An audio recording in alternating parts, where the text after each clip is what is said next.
ठीक है, अब हमारे पास क्या है, देखो सबसे पहले उन्होंने हमें एक प्रोग्राम सिंपल सा करके दिखाया है ताकि हमें पता चल सके कि हम लोग अपनी एरे को इनपुट कैसे करते हैं और हमें आउटपुट में कैसे मिलते हैं। 6.4.1 है जिसके अंदर है defining an array and using a loop to set the array's elements value. ये बात याद रखनी है आप लोगों ने को, हम लोग एरे को एलिमेंट्स को सेट करने के लिए लूप का यूज करते हैं। ठीक है, चलो हम लोग इसको नेक्स्ट डिस्कस करते हैं।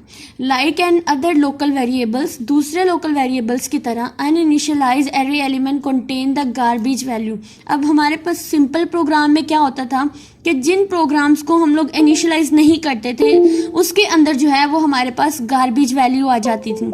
और इसमें भी क्या है हमारे पास कि जब तक हम लोग जो है वो हमारी जो भी एरेज अनइनिशियलाइज रहेगी और अगर हम उसकी आउटपुट लाना चाहें तो हमें वो वैल्यूज देगा, कुछ ना कुछ वैल्यूज जो है वो देगा, लेकिन वो सारी की सारी हमारे पास गार्बेज वैल्यूज होंगी जो कंप्यूटर के अंदर फालतू स्टोर है। गार्बेज का मतलब होता है ना कूड़ा कचरा, तो इसी तरह से कूड़ा करकट जो है वो हमारे अनइनिशियलाइज एरे में भी आ जाता है।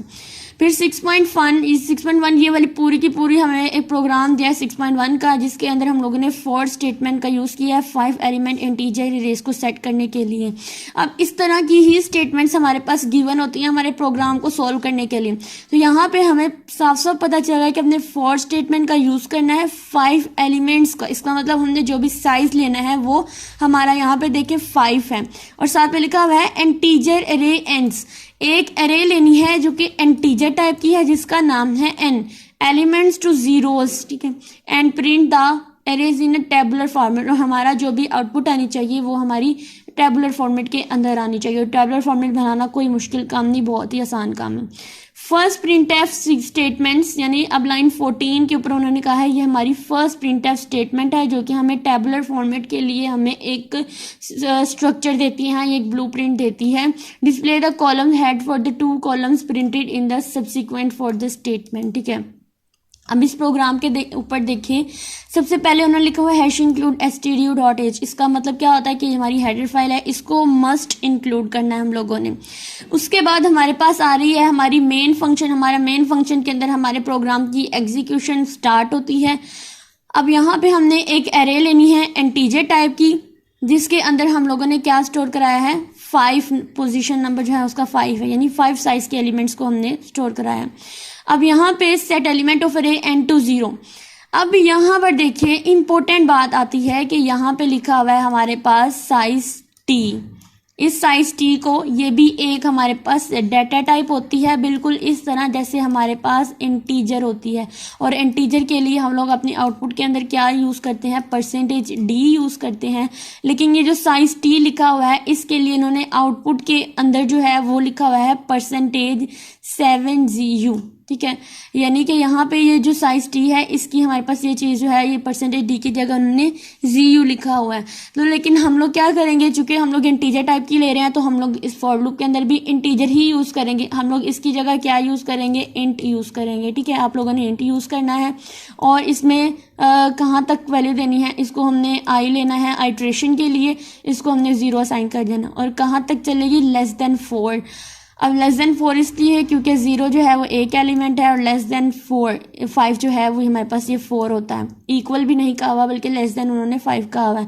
प्लस आई है, ये हमारे पास प्रीफिक्सेस हैं। और यानी प्रीफिक्सेस का मतलब क्या होता है कि जो हमारी ये वेरिएबल है इससे पहले प्लस आएगा, देन ये हमारे पास क्या है, ये प्रीफिक्सेस है। ओके, तो याद रखना है हमारे पास ये हमने अपनी एरे को सेट करना है। अब सेट करने के लिए क्या है, अब हमने तो देखा कि एरे के अंदर n के अंदर तो 5 स्टोर था। अब यहाँ पे i कैसे आया, जब हमने फॉर लूप के अंदर i को इनिशियलाइज किया है और उसकी वैल्यू भी दे दी है कि वो <5 होनी चाहिए। उसकी रेंज उन्होंने बता दी है 0 से <5 है।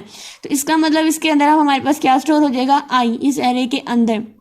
इसको हम लोग 0 इनिशियलाइज कर देंगे। ठीक है, उसके बाद अब याद रखना है कि इसके अंदर हमने i स्टोर किया है, तो इसका मतलब 0 स्टार्ट होगा, पहला पोजीशन नंबर क्या है 0 होगा। ठीक है, उसके बाद हमारे पास ये लूप चलेगी तो <5 ही आएगा। और ये नहीं कि =5 आएगा, <5 यानी कि 4। तो इसकी मतलब रेंज क्या हुई 0 से 4 तक। उसके बाद ये जो प्रिंट एफ दिया है इन्होंने परसेंटेज एलिमेंट्स, आपने यहाँ पे परसेंटेज ऐसे ही लिखना है क्योंकि हम लोगों ने स्ट्रिंग्स जो हैं उनको प्रिंट कराना है।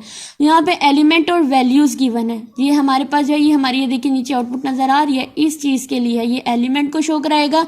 और ये जो परसेंटेज 8 है ये उतने स्पेस अंदर, उतने करेक्टर स्पेस ले रही है और साथ में फिर उन्होंने वैल्यू एंटर कर दिया। उसके बाद उन्होंने बैकस्लैश n किया ताकि जो भी वैल्यूज़ हमने इंसर्ट करनी है वो नेक्स्ट लाइन पर जाके प्रिंट होंगी। ठीक है, अब नेक्स्ट हम लोग चलते हैं अपने एक सेकेंड, फाइनल आउटपुट के लिए हम लोग चलते हैं नेक्स्ट। अब यहाँ पर देखिए हमारे पास जो है, इसको हम कर देते हैं यहाँ से रिमूव। अब यहाँ पे लिखा हुआ है कि set elements array n to 0, ये हम लोगों ने कर लिया। नेक्स्ट आउटपुट के लिए हम लोगों ने क्या करनी है, अगर हम लोगों ने इसको हम लोगों ने स्कैन एफ करना है तब भी हमें अपनी लूप यूज़ करनी पड़ेगी, और अगर हम लोगों ने इसकी आउटपुट शो करानी है तब भी, यानी प्रिंट एफ करना है तब भी हमें लूप यूज़ करनी पड़ेगी। एरेज और सिंपल प्रोग्राम के अंदर बेसिक जो डिफरेंस है वो यही है कि अगर हमें इनपुट कराना है तब भी हमें एक एरे यूज़ करनी पड़ेगी, और अगर हमें आउटपुट कराना है तब भी हमें एक एरे यूज़ करनी पड़ेगी। और इनपुट और आउटपुट के लिए एरे जो हमें लूप यूज़ करनी पड़ेगी, सॉरी एरे बोल रही हूँ।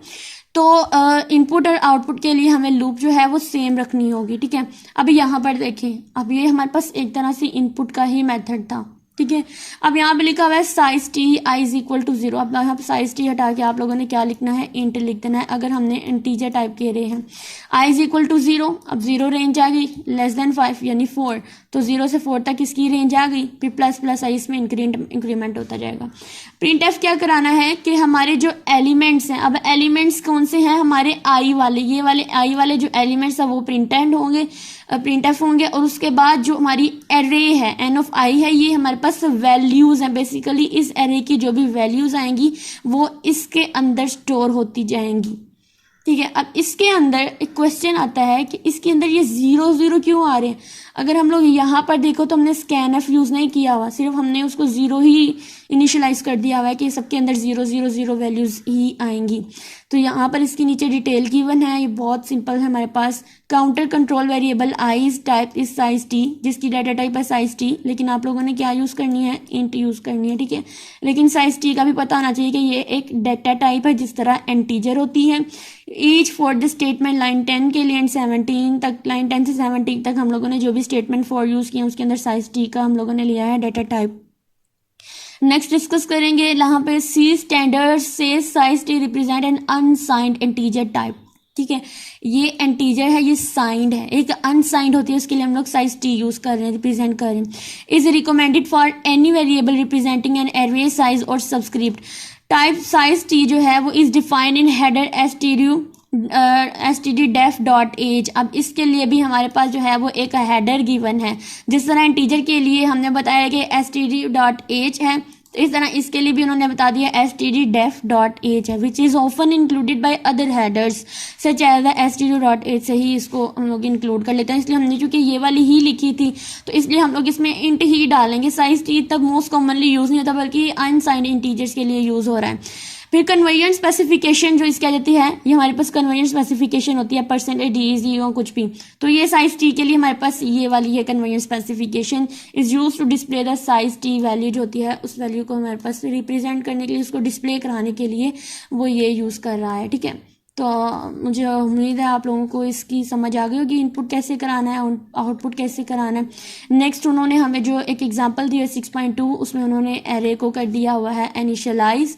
ठीक है, पहले हमारे पास इनिशियलाइज नहीं था किया, उसको 0 ही वैल्यू दे दी थी। अब उन्होंने सेम वही सब कुछ यूज़ किया है, सिर्फ उसको इनिशियलाइज कर दिया हुआ है और कहा है कि हमारे पास इनिशियलाइजर लिस्ट का यूज़ करते हुए हम लोगों ने इसको करना है डिस्प्ले। तो देखो यहाँ पे सबसे पहले ये इनिशियलाइजर लिस्ट है, ये वाली, ये इसका मतलब होता है कि 5 और इसके अंदर हमने 5 वैल्यू स्टोर करनी है।